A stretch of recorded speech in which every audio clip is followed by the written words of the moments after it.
My name is Rosa Coker, and I'm doing a speech on leadership today. And this is my beautiful audience and my handsome audience.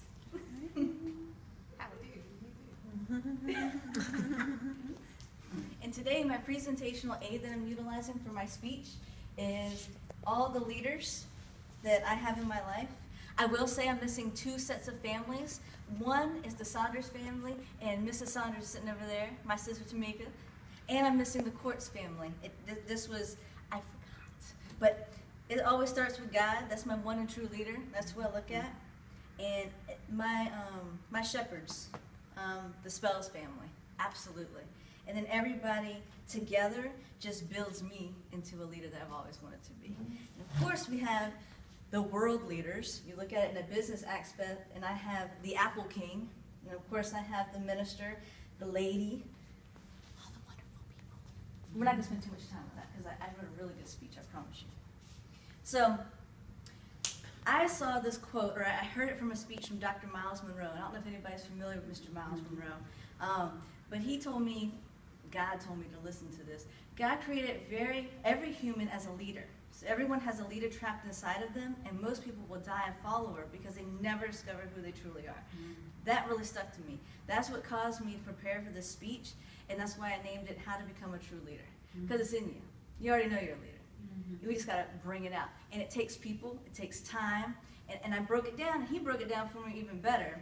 It's your environment, it's your information and knowledge, and it's your time management that draws it out of you. If you're not willing to spend time to get to know yourself, you're never going to know what you need to study to become better at it.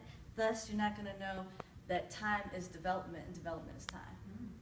So, my point number one is the environment. A good leader puts effort into building those around them through motivation and constant positivity. If you're not a positive person, nobody's going to be around you. You're stinky at that point.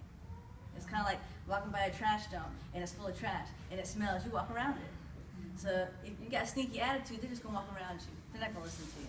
You mean nothing at that point. Then,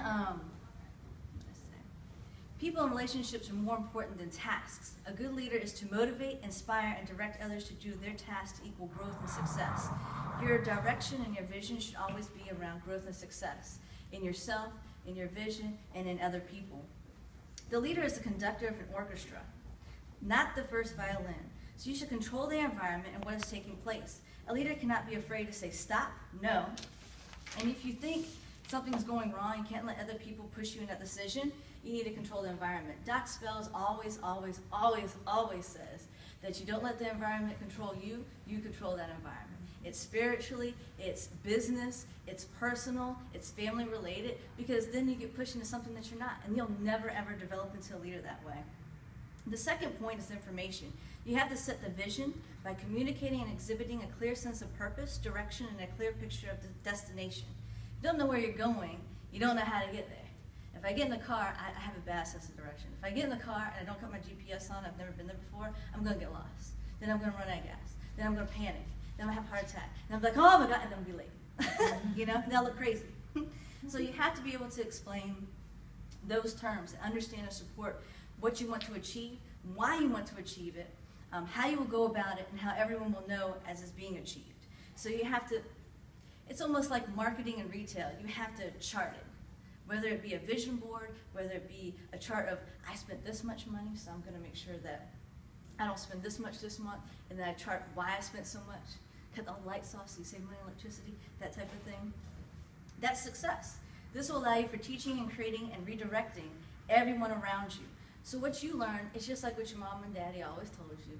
Learn from them. Don't do it if they know it's wrong. So if they know that going 80 miles an hour on 64 can cause you to get in an accident because they were in an accident, that means you don't do it. And yet people still do it. The leadership never comes out.